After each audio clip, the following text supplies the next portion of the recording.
la profondeur du jeûne d'Esther. Demandons-nous, pourquoi jeûne-t-on à Ta'anit Esther? Sur quoi repose ce jeûne? Le véritable jeûne d'Esther eut pourtant lieu à Pessa, jeûnez pour moi 3 jours. Ce furent 3 jours complets, et non un seul. Si l'on voulait observer le jeûne authentique d'Esther, il faudrait jeûner les 13, 14 et 15 Nissan, et non à présent. Le jeûne que nous pratiquons aujourd'hui n'est qu'un souvenir, une commémoration du miracle.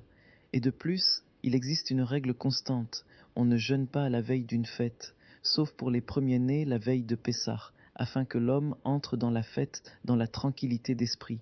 Mais comment comprendre qu'avant Pourim, fête où l'on doit boire du vin et se réjouir, on impose un jeûne? Comment concilier ces deux mouvements? Certains commentateurs expliquent que ce jeûne n'est qu'un souvenir du miracle. C'est la différence entre Yom Kippour et Pourim. Pourim est comme Kippour. À Kippour, on afflige d'abord le corps, puis on élève l'âme. À Pourim, c'est l'inverse. On jeûne d'abord, puis on réjouit le corps. Voilà l'un des éclairages. Un autre enseignement que nous avons déjà expliqué est le suivant. Pourquoi appelle-t-on ce jeûne Ta'anit Esther et non Ta'anit Mordechai Vester? Parce qu'Esther seule continua à porter la souffrance du miracle. Certes, elle alla vers Ahashvérosh, dénonça Haman, et la délivrance d'Israël fut totale. Le peuple sortit des ténèbres à une grande lumière, chacun revint à sa vie dans la joie. Mais Esther, elle, demeura enfermée encore 20 ou 30 ans avec ce même Ahashvérosh ivrogne, dépravé, homme de fautes et de grossièretés innombrables, et elle resta sa femme.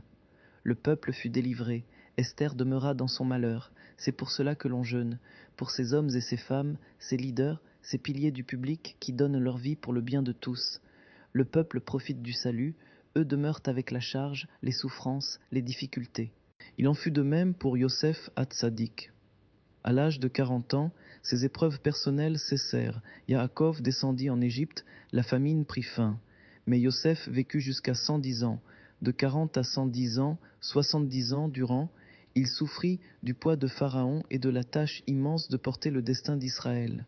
Le peuple prospérait, Yosef continuait de porter les épreuves. Ainsi, le jeûne de Ta'anit Esther est consacré à tous ceux qui portent la nation. Au moment où tout le peuple se réjouit, eux demeurent avec la douleur, le poids, la responsabilité. C'est cela le sens profond de Ta'anit Esther. Un jeûne pour ceux qui se sacrifient pour le collectif et qui, alors que tout s'avance, restent souvent seuls face à la difficulté.